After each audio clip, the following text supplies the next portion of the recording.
طنطان تيعطي الام ديالو 5 ديال النقاط.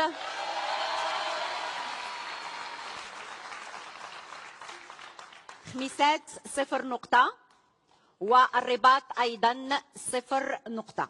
إذا المجموع اللي حصلنا عليه هو زوج.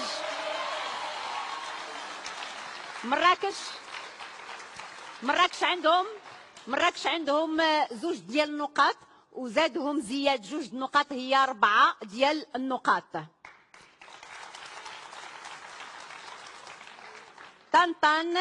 طنطان كانت 0 نقطة، وعطاك الابن ديالك 5 ديال النقاط.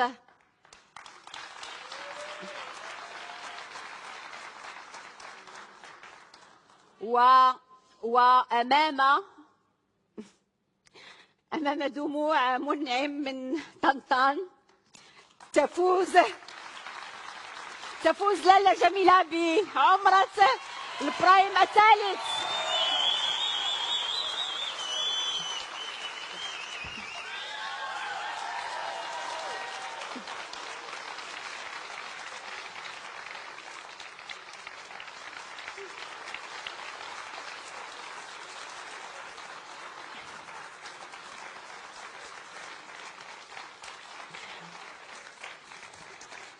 إذن الفائزة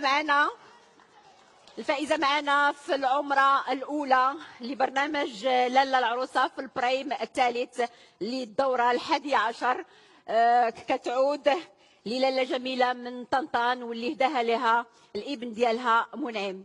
ولكن غير باش نبقاو